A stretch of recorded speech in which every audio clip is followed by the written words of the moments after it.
제자들을 세상으로 파송하시면서 주님은 16절에 보아라, 내가 너희를 내보내는 것이 마치 양을 이리떼 가운데로 보내는 것과 같다. 여러분, 양을 이리떼 가운데로 보내면 양이 어떻게 되나요? 양이 잡아먹혀요. 예, 잡아먹히죠. 그러면 보내야 됩니까? 안 보내야 됩니까? 안 보내야 돼. 안 보내야죠. 그런데 예수님은 보내십니다.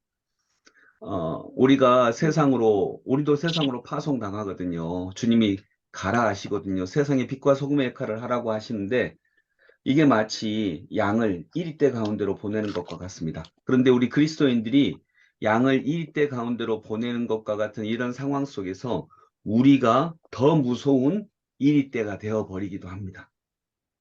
그러나 주님은 내가 너희들을 보내는 것이 양을 이리떼 가운데로 보내는 것과 같은데 너희들이 양으로도 남아있지 말고 이리떼로 변하지도 말아라. 이런 말씀이죠. 그러므로 너희는 뱀과 같이 슬기롭고 비둘기와 같이 순진해져라. 보내지 않으면 뱀은 뱀으로 그대로 남아있습니다. 이리는 이리로 그대로 남아있고요.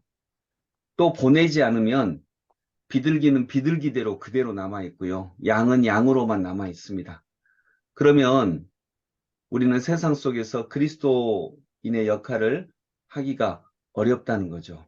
그래서 뱀과 같이 슬기롭고 비둘기와 같이 순진해져라. 이 두 가지 면을 얻기 위해서는 우리는 즉 세상으로 나아가야 된다라고 하는 말씀을 하고 계십니다. 여러분, 오늘도 우리는 세상으로 나아갈 것입니다. 그래서 두 가지 면을 갖기를 바랍니다. 뱀과 같이 슬기롭고 비둘기와 같이 순진해질 수 있는 이 두 가지 면을 모두 다 붙잡는 저희들이 되기를 원합니다. 뱀은 지혜의 상징입니다. 비둘기는 순결함의 상징이고요. 뱀은 옛부터 지혜의 상징이었어요. 왜 뱀이 지혜의 상징일까요?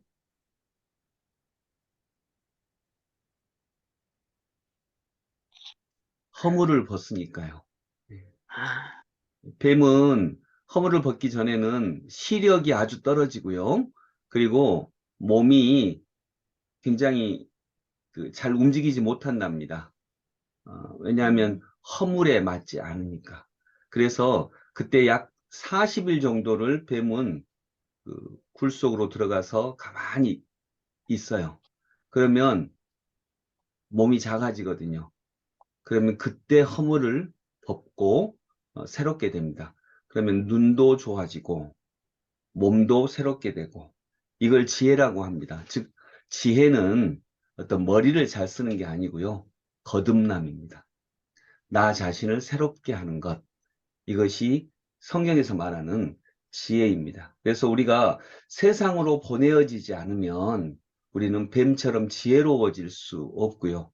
또 세상으로 보내어지지 않으면 우리는 뱀처럼 지혜로워지면서도 또 동시에 비둘기처럼 그 지혜를 가지고 순결해야 되는데 순결해지기가 어렵다는 것입니다. 오늘도 우리는 두 가지 면을 모두 다 갖기를 원합니다. 여러분, 지혜로우시고 또 한편 그 지혜 때문에 약삭 빠른 것이 아니라 그 지혜 때문에 순수해지고 순결해지는, 순수한 거하고 순진한 거하고는 다릅니다. 순진한 것은 지혜롭지 않은 채로 그냥 뭘 모르는 거고요. 순수한 것은 지혜로우면서도 순진한 것이 순수한 것입니다. 우리들은 순수한 존재들이죠. 그리스도로 말미암아. 그래서 여러분, 예수님께서는 세상으로 우리를 보내는 것이 마치 늑대 가운데로 양을 보내는 것과 같은데 그러나 보내십니다. 보내시기 때문에 그 뒷구절에 나오는 수없이 많은 고난을 당합니다. 그래서 우리가 고난을 당하는 건 당연한 일입니다. 고난이 없었으면 좋겠다. 이 기도는 아마 이루어지지 않을 것입니다. 왜냐하면 우리는 그리스도인의 품성을 가지고 세상으로 파송되었기 때문입니다. 그래서 고난이 있습니다. 그러나 염려하지 말아라. 그 안에서 성령님을 만나게 될 것이다. 이렇게 말씀하십니다. 그리고 두 번째로 볼 초점은 그러나 끝까지 견디는 사람은 구원을 얻을 것이다. 예. 어떤 사람이 구원을 얻어요? 끝까지 견디는. 끝까지 견디는 사람. 그래서 여러분, 끝까지 견딜 수 있기를 소망합니다. 끝까지 견딘다 아멘. 이 말은 잠깐은 지혜로움으로 견딜 수 있습니다. 잠깐은 순수함으로 견딜 수 있습니다. 그러나 끝까지 견디는 사람은 그렇게 많지 않고요. 끝까지 견디기 위해서는 뱀처럼 지혜롭고 비둘기같이 순진한 이 두 면을 다 가져야 한다라고 하는 것입니다. 우리는 끝까지 잠깐은 견딜 수 있는데 끝까지 견디는 것이 우리 능력으로는 되지 않습니다. 그것은 그리스도의 손을 붙잡을 때 가능한 것입니다. 그 끝이 십자가죠. 십자가까지 견디는 것. 끝까지 견디는 사람은 구원을 얻을 것이다. 그래서 여러분, 구원은 끝에 있습니다. 시작에 있고요. 끝에 있습니다. 구원은 제일 처음부터 우리에게 있지만 그것이 연약한 우리들의 눈에 보이는 것은 끝까지 견딜 때 우리에게 잡혀지고 우리가 그걸 만날 수 있습니다. 우리들에게 우리가 그리스도인으로 살아가기 위해서 세상에 있을 때 당하는 여러 가지 어려움과 고난과 환난, 이걸 끝까지 견디는 사람에게 주시는 구원을 만날 수 있기를 원합니다. 그래서 우리가 끝을 한번 만나봐야죠. 네. 끝을 봐야, 끝을 보지 않으면 구원을 만나지 못하죠. 즉 새로운 시작을 만나지 못합니다. 끝을 봐야 깨끗해집니다. 그래서 깨끗이라고 하는 단어는 끝을 깨트리는 것입니다. 깨끗, 끝까지 견디는 사람이 깨끗해집니다.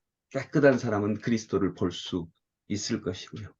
말씀을 정리하면서 여러분, 우리가 세상 속으로 파송이 됩니다. 그런데 보통의 아버지 같으면 세상으로 파송 안 합니다. 왜냐하면 양을 이리대로 보내는 것과 같으면 양이 죽거든요. 그런데 예수님은 우리들 보고 가라 하십니다. 왜냐하면 그건 세상을 위해서도 필요하고 우리를 위해서도 필요하기 때문입니다. 그리고 그러시면서 우리에게 능력을 주시는데 뱀처럼 지혜롭고 비둘기처럼 순결하라. 이렇게 지혜를 주십니다. 그래서 우리가 이 지혜와 순결이, 순수가 같이 있는 그리스도인들이 되기를 원하고요. 그 능력으로 끝까지 견디어서 구원에 이르는 하나님의 백성들이 되시기 소망합니다. 기도하겠습니다. 끝까지 견디는 사람은 구원을 얻을 것입니다. 주님, 이 말씀을 붙잡고 끝을 보고 그 끝의 자리에서 다시 새로운 시작을 볼 수 있는 뱀처럼 지혜로운 하나님의 백성들이 되게 하여 주옵소서. 허물을 벗고 뱀이 새로워지듯이 우리도 세상의 허물을 벗고 새로워져서 끝을 깨트리고 다시 한번 깨끗해지는 은혜를 누리게 하여 주옵소서. 끝은 반드시 시작으로 연결됩니다. 그래서 끄트머리입니다. 하나님, 우리도 우리 생각의 끝에서 하나님의 생각을 만나고 하나님의 생각이 시작되는 은혜를 누리게 하여 주옵소서. 예수 그리스도 이름으로 기도드립니다. 아멘.